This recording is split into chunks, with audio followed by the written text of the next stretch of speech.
When you buy land out in the country, you think the drama of city neighborhoods is far behind you, but sometimes trouble drives itself right to your front gate. That's what happened the day Karen, the head of our HOA, rolled up in her shiny red sports car and decided to block my ranch gate. She didn't care that my cattle were waiting to be moved or that I had work to finish before sundown. She only cared about rules that she made up and about showing me that she was in charge. Her polished sports car gleamed in the sun, parked sideways like she owned the road. She crossed her arms, daring me to argue, smiling as if she had won some kind of power game. My warnings didn't matter. My explanations didn't matter. She wanted to humiliate me on my own land. That's when I decided enough was enough. I looked at her car, then looked at my army surplus tractor parked nearby. It wasn't a modern machine, but it had steel tracks built to crush stone, mud, and anything else in its way. The thought came fast and clear. If she wanted to block my gate, I would show her just how unstoppable I could be. Engines roared, gears clashed, and with one slow push forward, I gave Karen the shock of her life. The ground shook, metal screamed, and her beautiful car crumpled under the unstoppable weight of military steel. She screamed. Neighbors gasped. But I just kept rolling until her weapon of pride was nothing but scrap under my treads. For the first time, Karen realized the rules of this land weren't written by her HOA, they were written by me. Asterisk. Life on a ranch is supposed to be simple. Wake up before dawn, drink your coffee, feed the animals, and spend your day working with the land. Out here, you measure time not by clocks or office hours but by the rise and fall of the sun. The cattle let you know when they're hungry, the fences remind you when they're broken, and the soil teaches you patience. It's not easy, but it's honest, and it gives a man a sense of peace. Or at least, that's how it should have been. But peace is a fragile thing when you live on the border of a suburban neighborhood, ruled by a woman like Karen. She wasn't just a neighbor, she was the self-declared queen of the HOA, the kind of person who thought grass should be cut to exactly 2 inches and mailboxes should all match in color and shine. She had rules for everything, even for places the HOA didn't technically control. My land sat right next to the neighborhood's eastern edge, a big stretch of pasture and oak trees fenced off with a sturdy ranch gate, and though it wasn't part of her precious HOA, she always acted like it belonged to her. Karen hated my ranch. She said the cattle smelled bad, the trucks made noise, and the barn was an ugly old shack. She complained about the tractors, the hay bales stacked near the road, and even the sound of the rooster that crowed every morning. None of it mattered legally, but in her mind, she was the law. Most days I ignored her and went on with my work, but sometimes she crossed the line, and the day she parked her sports car in front of my gate was one of those times. That morning had started like any other. The air was warm already, though the sun was barely up. I had spent the early hours repairing a section of fence that the cattle had pushed over.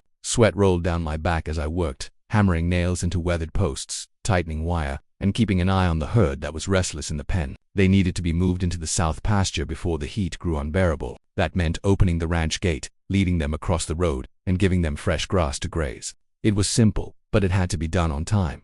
I walked toward the gate, wiping dirt from my hands onto my jeans. But the moment I reached the road, I stopped dead in my tracks. There, parked sideways across the entrance, was a shiny red sports car, the kind of car that looks like it belongs on a racetrack, not out here among the dust and cattle. Its polished surface gleamed under the sun, a perfect mirror of arrogance. And leaning against it, arms crossed, sunglasses perched high on her nose, was Karen. She didn't move when she saw me. Instead, she smirked like she had been waiting for this exact moment. "Morning," she said flatly, her voice carrying that sharp tone she always used, the kind that made every word sound like an insult. "What do you think you're doing?" I asked, already feeling my jaw tighten, making sure you understand the rules. She replied smoothly. She gestured toward the car like it was a wall of authority. "This road doesn't belong to you anymore. It's part of the neighborhood access, and we've decided it needs to stay clear of farm traffic. Your tractors and cattle make everything look messy." I stared at her, stunned by the audacity. "This is my gate, my land. You don't have any right to block it." She tilted her sunglasses down just enough for me to see the smug sparkle in her eyes. "Actually, I do. As HOA president, I can enforce regulations to protect the value of our community. Your constant moving of cattle across this road is lowering property values. My neighbors have complained, and frankly, we're tired of it." The arrogance in her voice was like a slap to the face. My hands curled into fists, not from fear, but from the sheer disbelief that someone could be so bold. "Move your car," I said firmly, pointing at the gate. "I have cattle that need to get through." Karen let out a short, dismissive laugh. "Then call a tow truck. Or better yet, keep your cattle locked up where they belong. This isn't farmland anymore. Times are changing, and you need to accept that." Her words burned in my ears. This land had been in my family for generations, long before her cookie-cutter houses ever popped up. Every fence post, every acre of soil, had been built and cared for with sweat and sacrifice. And now this woman thought she could erase it all with her imaginary authority. I took a step closer, my boots crunching on gravel. "You've got 5 minutes to move that car, Karen." She raised her chin defiantly. "Or what? You'll call the sheriff. Go ahead. I'll tell him you threatened me. Let's see how that plays out." Her smirk widened, as if she had already won. To her, this was a game, a power struggle where she could stand there, untouchable, while I fumed helplessly. But she didn't know me as well as she thought. I turned, slowly, my eyes drifting past her car, to the machine parked just a few yards away, my old army surplus tractor. It wasn't flashy, it wasn't pretty, but it was built of steel and grit, a survivor of wars and hard labor. Unlike her delicate sports car, it wasn't designed for show, it was designed for power. My mind began to turn, the frustration boiling into a single, clear thought. If she wanted to block my gate, then I would show her what real blocking looked like. She thought she had the upper hand, but she had just picked the wrong battlefield.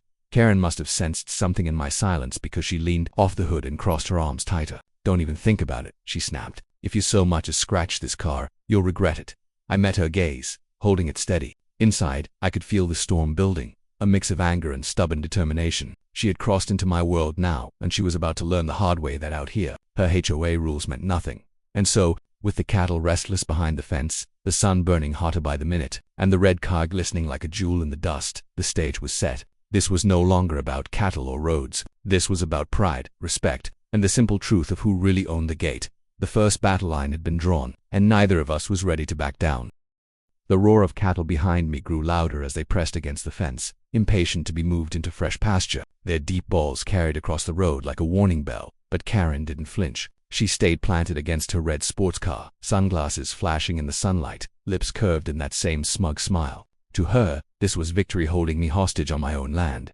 I stood there for a moment, fists clenched, letting the heat roll over me. The anger inside me was sharp, hot, and undeniable. But anger alone doesn't move a car out of the way. That's when my eyes drifted once again toward the old army tractor sitting a few yards away near the barn. That machine wasn't just another piece of farm equipment.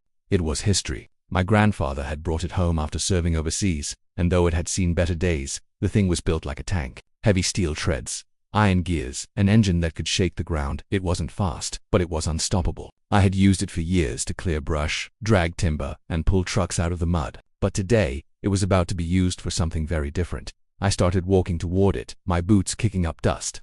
Behind me, Karen's laugh rang out like nails on a chalkboard. "Oh, what's this? Going to play farmer with your toy?" she called. "You don't scare me. You wouldn't dare." I didn't answer. I climbed up onto the tractor, the metal seat scorching from the sun. My hands gripped the worn steering levers, fingers brushing over the faded paint and rust spots. When I twisted the ignition, the engine coughed once, then roared to life with a deep growl that shook the earth beneath me. The sound alone made Karen jolt. She straightened, her smug look slipping for the first time. She took off her sunglasses, glaring at me like she was trying to decide if I had truly lost my mind.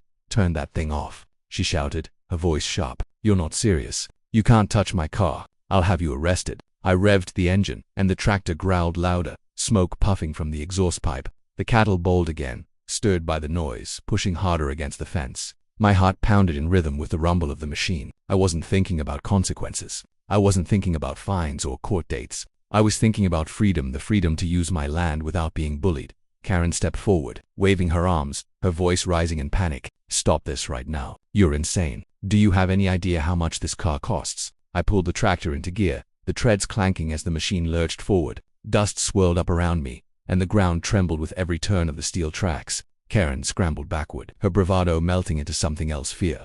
That was when I noticed movement along the roadside. A few neighbors had come out of their houses, drawn by the sound of the tractor. They stood in small clusters, whispering, pointing, some of them recording with their phones. Their faces were a mix of shock and fascination, like they couldn't quite believe what they were about to witness.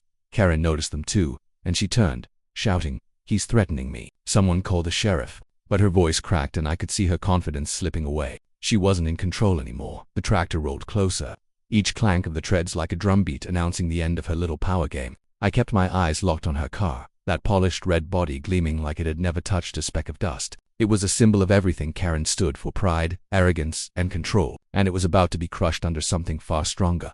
Karen ran to the driver's side, fumbling for the handle. She yanked at the door, shouting curses under her breath, but the lock must have jammed. Panic spread across her face as she realized she couldn't move the car in time. She spun back toward me, her voice shrill. "Stop, please. Stop. You'll regret this for the rest of your life." But her pleas barely reached me over the roar of the engine. My blood was thundering, my focus narrowed to a single point. For years, I had listened to Karen's complaints, her insults, her demands. I had watched her twist the rules to fit her own needs, torment neighbors, and act as if the whole world was hers to command. And now, for the first time, she wasn't the one holding power.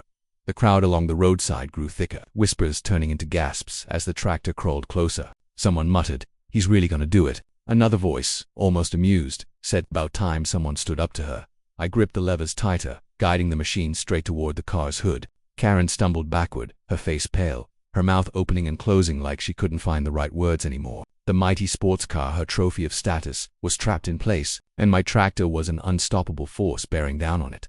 For a moment, everything seemed to freeze. The cattle fell silent, the neighbors held their breath, and even the hot wind seemed to pause. All I could hear was the roar of the engine and the pounding of my own heart. Then the tractor hit the first inch of the car's bumper. The sound was deafening, metal groaning, glass cracking, steel tracks grinding against polished paint. The hood crumpled instantly, folding like paper under the sheer weight of the machine. The crowd erupted with shouts and gasps, some cheering, some screaming. Karen let out a high-pitched cry, her hands clutching her head as she watched her prized possession being devoured inch by inch. I didn't stop. I couldn't. The tractor crawled forward, slow but relentless, climbing onto the hood and crushing it flat. The windshield spider-webbed, shattering into pieces that rained onto the pavement. The alarm began to wail, shrill and useless, drowned out by the growl of the tractor. Karen collapsed to her knees, her voice hoarse as she screamed, "No, no, stop." But there was no stopping, not anymore. The neighbors were filming, their cameras capturing every second. And I knew, deep down, that this moment would spread far beyond this road, this neighborhood. But none of that mattered. What mattered was the look on Karen's face as she realized the truth. Her power, her pride, her rules, all of it meant nothing when faced with real force. And as the tractor rolled higher onto the crushed hood, shaking the ground with every turn, I knew the battle had only just begun. The tractor groaned as it climbed further onto the sports car, its treads chewing through steel and glass like they were nothing more than dry twigs. The sound was monstrous, metal shrieking, tires bursting with loud pops, the hood collapsing under tons of pressure. Each second seemed to last an eternity, the grinding echo carrying across the road like a storm tearing through the quiet neighborhood. I kept my hands steady on the levers, guiding the old war machine forward. The vibrations rattled through my bones, but my focus never wavered. The red paint of Karen's prized possession peeled back in strips, curling upward as the tractor's treads grounded flat. The headlights shattered, glass scattering across the dirt like broken diamonds. The alarm blared in a desperate scream, before choking into silence, smothered by the unstoppable weight above it. The neighbors along the roadside gasped and shouted. Some covered their mouths, horrified. Others pulled out phones, recording every second with wide, fascinated eyes. A few even cheered under their breath, hidden behind their hands, knowing this was something they had secretly wished for but never dared to do themselves. Karen, meanwhile, was on her knees a few feet away, her voice raw from screaming. Her hands clutched her hair as she rocked back and forth, shouting curses that dissolved into broken cries. "Stop, please. That car is worth more than your whole ranch. You'll pay for this. You'll pay for all of it." But the tractor didn't stop. It didn't know value, or status, or pride. It only knew forward. The roof of the car caved in with a horrific crunch as the treads rolled over it, collapsing the sleek frame into a twisted coffin of steel. The windshield shattered completely, spraying shards onto the dirt. I guided the machine until the front half of the car was nothing more than crushed metal beneath me. The once beautiful curves flattened into jagged, smoking rubble. Karen staggered to her feet, her face pale and streaked with sweat. She stumbled toward the tractor, waving her arms wildly. "I'll sue you. I'll destroy you. You're finished," she screeched, her voice breaking under the weight of hysteria. But her words bounced off me like stones thrown at a fortress. There was no turning back now. The cattle bawled behind the fence, restless from the noise, while the neighbors whispered among themselves. A man in a baseball cap muttered to his wife, "Well, I'll be damned. She finally got what's coming." The woman shushed him, glancing nervously at Karen, but her eyes sparkled with quiet satisfaction. I pulled the tractor slightly left, grinding across the car's roof, then angled back to flatten the rear. The tires burst, rubber flapping uselessly as the rims bent and crumpled. The rear bumper tore free, clattering to the dirt like a discarded toy. Piece by piece, Karen's pride was reduced to nothing more than scrap. When the tractor finally rolled off the last twisted fragment, I stopped the engine. The sudden silence was almost as deafening as the destruction had been. Dust hung in the air, shimmering in the sun. Where Karen's polished sports car had once gleamed, there now lay a flattened heap of metal, unrecognizably, as if some giant had stepped on it and left behind only ruins. Karen staggered forward, falling to her knees beside the wreckage.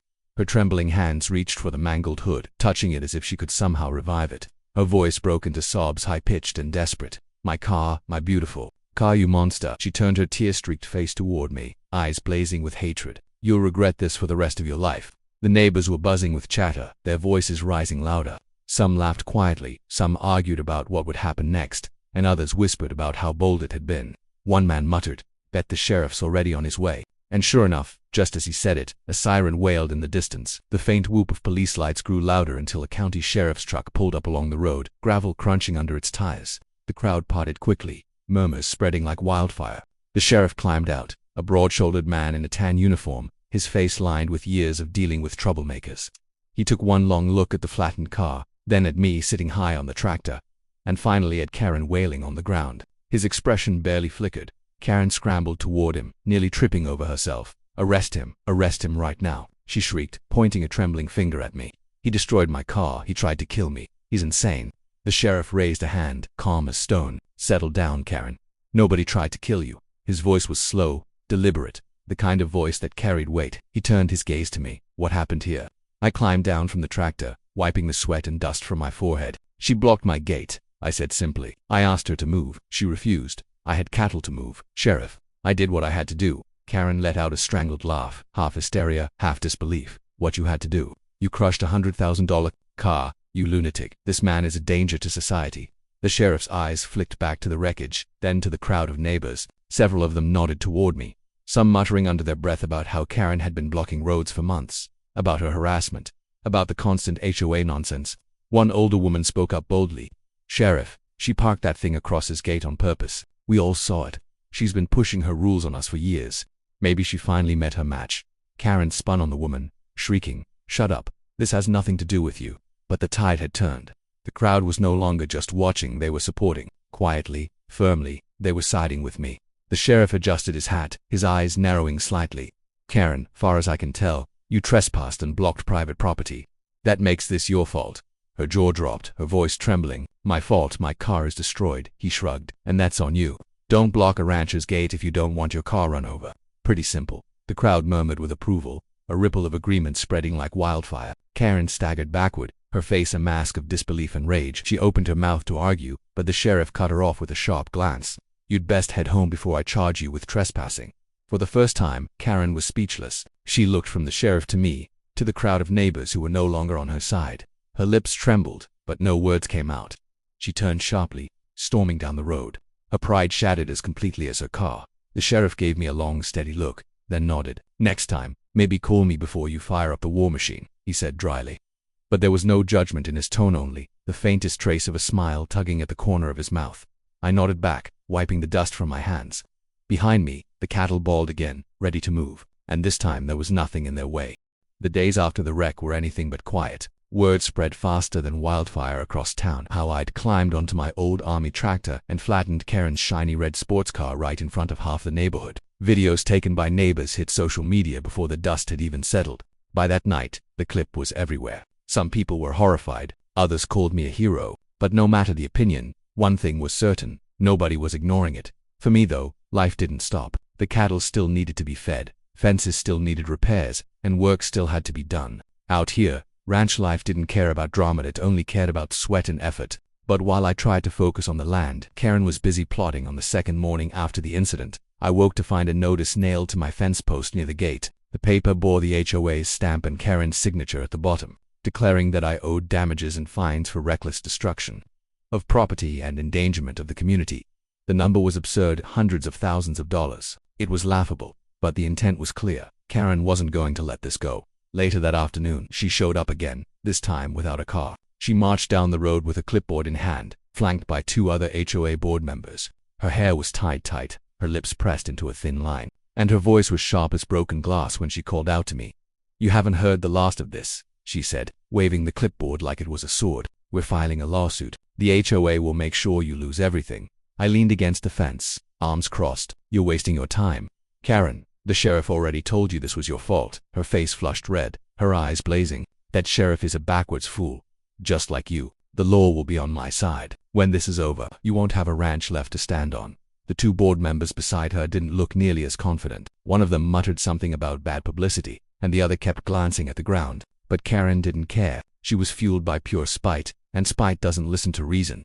For the next week, Letters kept arriving in my mailbox, official-looking papers stamped with HOA warnings, threats of fines, demands for payment. Neighbors whispered about Karen's endless rants during meetings, about how she showed up at their doors, trying to rally support against me. But most of them were tired of her games. The viral video had done more damage to her than my tractor ever could. In the clip, the world had seen Karen for what she was, a bully who pushed too far. Her red car was now internet comedy gold, turned into memes and jokes that spread like wildfire. She hated it, of course. Rumor had it she called the platforms daily, demanding they take the videos down. They never did. Still, she didn't stop. A week after the incident, I heard the sound of engines outside my property one evening. When I stepped onto the porch, I saw a tow truck pulling up near the gate, with Karen standing proudly beside it. She pointed at my tractor, parked nearby, and shouted, "Take it. That's the machine he used to destroy my car. It's evidence." The driver hesitated, glancing between me and her. I walked calmly to the fence. "This tractor is on private property," I told him firmly. "You don't touch it without a court order." The man frowned, clearly uncomfortable. "Ma'am," he said to Karen, "I can't tow something without paperwork." Karen exploded, screaming that I was hiding evidence, that the tractor was dangerous, that it needed to be confiscated. But the driver shook his head, climbed back into the truck, and drove off, leaving her standing there in the dust, shrieking like a banshee. That night I sat on the porch, sipping black coffee under the stars. The crickets chirped, the cattle settled, and for a brief moment, peace returned. But I knew it wouldn't last. Karen wasn't the kind of person who gave up. She was the kind who got louder the more she lost. Sure enough, 2 days later, a man in a suit showed up at my door with a folder in hand. "You've been served," he said flatly, handing me the papers. Inside was a lawsuit filed in county court. Karen was demanding compensation for her car, for emotional distress, even for damage to her reputation. I chuckled bitterly as I flipped through the pages. Damage to her reputation. She'd managed that all on her own. When the first court date arrived, I walked into the courthouse wearing clean jeans, a button-up shirt, and boots polished enough to show respect. Karen, on the other hand, arrived in a storm of perfume and expensive heels. Carrying a stack of papers thicker than a Bible, she glared at me across the room like she was already planning her victory speech. The judge listened patiently as Karen ranted about my violence, about how I was a danger to civilized people, about how her life had been ruined. But when it was my turn, I spoke calmly, explaining that she had blocked my gate, that I had asked her to move, that she refused. I described how the sheriff himself had said she was at fault. I reminded the court that the road in front of my gate wasn't even HOA property, it was county land.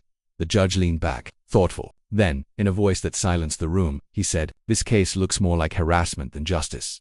Mrs. Karen, I suggest you consider that before wasting any more of the court's time." Karen's jaw dropped. Her face drained of color. She tried to argue, but the judge raised a hand and dismissed her pleas. "Case closed," he declared, hammering down the gavel. As I walked out of the courthouse, I passed Karen standing frozen in the hallway, her papers clutched tight, her eyes wide with disbelief. She had thought she could bend the law the same way she bent HOA rules. But the law didn't bow to her, and for once, she was powerless. Back at the ranch, I opened the gate wide and moved the cattle into fresh pasture. The sun was warm, the sky clear, and the sound of hooves on grass filled the air. Life went on, steady and strong, the way it always had. But even as peace returned, I knew the story wasn't over. Karen wasn't done yet. Pride like hers doesn't fade quietly. She might have lost in court, but I could feel it in my bones. She was already planning her next move. And out here, where the land was wide and battles were fought with more than just words, I'd be ready for whatever came next. The weeks following the court case felt lighter than anything I'd experienced in years. The weight of Karen's threats, her endless complaints, and her suffocating presence seemed to hang in the air a little less each day. My neighbors greeted me with nods and smiles instead of nervous glances, and many of them stopped by just to say how glad they were someone had finally stood up to her. For once, the ranch felt like mine again, free from the constant shadow of her interference. But Karen wasn't built to fade quietly. She was like a storm that refused to pass, circling, waiting for another chance to strike. And soon enough she tried again. It began with little things. Someone dumped bags of trash near my fence. Then spray-painted words appeared on the old barn wall. Menace, criminal, HOA, reject. I had no proof, but I didn't need any. It reeked of Karen's desperation. She had lost in court, lost her car, and lost the respect of her neighbors. All she had left was spite. The neighbors noticed too. One evening, as I was repairing the barn wall, old Mr. Jenkins from down the road walked over. He leaned on his cane, shaking his head. "She's losing it," he said quietly. "The whole neighborhood's talking. People are tired of her tantrums. She's digging her own grave." I nodded but stayed silent. Words weren't going to change Karen. Only consequences would. Those consequences came sooner than anyone expected. One night I woke to the sound of engines outside my property. Lights flickered through the window. Grabbing my flashlight, I stepped out onto the porch and froze. There, at the gate, was Karen, and behind her a small group of her dwindling supporters. They had parked cars across the road, blocking it completely. Karen stood at the center, her arms spread wide like she was leading a protest. "This ends tonight," she shouted, her voice echoing in the dark. "We won't allow this ranch to ruin our neighborhood any longer." Her followers murmured agreement, though their voices carried no conviction. Most of them looked embarrassed, as if they weren't sure why they had come. I walked down to the gate, flashlight beam cutting through the night. "Karen," I said firmly, "you're trespassing again. Take your people and go home." She sneered, her face twisted with rage. "You think you've won, crushing my car, humiliating me in court. No, I'm going to make sure you regret every second of it. This land will never be yours as long as I'm alive." Her voice cracked at the last word, her fury unraveling into something raw and unstable. For the first time, I saw not power in her eyes, but desperation. She wasn't fighting for the HOA anymore. She was fighting because she couldn't stand losing. Before I could respond, headlights flashed behind her. A sheriff's truck rolled up, siren wailing once before cutting off. Out stepped the sheriff, the same man who had stood in judgment weeks earlier. He looked at Karen, then at the cars blocking the road, then at me standing by the gate. His face hardened. "That's enough, Karen." Karen spun toward him frantic. "Sheriff, you don't understand. He's dangerous. He's destroying the neighborhood." The sheriff cut her off with a sharp wave of his hand. "No, Karen, what I understand is that you're trespassing again. You're blocking county property, and you're leading people into breaking the law." The crowd behind her shifted uncomfortably. One man muttered, "I didn't sign up for this," before slipping away into the shadows. Another followed. Within minutes, half of them had vanished, leaving Karen standing almost alone. Her face twisted, her voice shrill. "You can't do this. I'm the president of the HOA." The sheriff's voice was cold and steady. "Not anymore. We've had complaints filed against you by your own neighbors. Effective tonight, you're removed from your position. You're finished, Karen." The words hit her like a blow. She staggered backward, her clipboard slipping from her hand, papers scattering across the road. She looked around wildly as if waiting for someone to defend her, to rally to her side. But no one did. The last of her supporters melted away into the night, leaving her alone in the dust. For a long moment, she stood frozen, her shoulders trembling, her pride collapsing like her car had weeks before. Then, with a broken cry, she turned and stumbled into the darkness, her figure swallowed by the night. The sheriff turned to me, shaking his head. "You won't have to worry about her anymore," he said. "She's done." And for the first time in what felt like forever, I believed him. The following days brought a peace I hadn't known in years. Karen disappeared from public life. Some said she moved away. Others said she stayed locked in her house, ashamed to show her face. Either way, her reign of terror was over. The HOA elected a new president, one who cared more about community than control. Life on the ranch returned to what it was meant to be. Early mornings, honest work, the steady rhythm of cattle and land. The neighbors waved when they passed, some even stopping to share stories or lend a hand. The shadow that had loomed so large was gone, and in its place was sunlight, clean and warm. One evening, as I leaned on the fence watching the herd graze, I thought back on it all: the car, the tractor, the shouting, the lawsuits. It had been chaos, no doubt about it. But sometimes, chaos clears the path for peace. Sometimes, you have to crush the problem before it crushes you. And with the cattle calm, the fields wide open, and the gate free at last, I knew one thing for certain. This ranch was mine, and no Karen in the world could ever take that away again.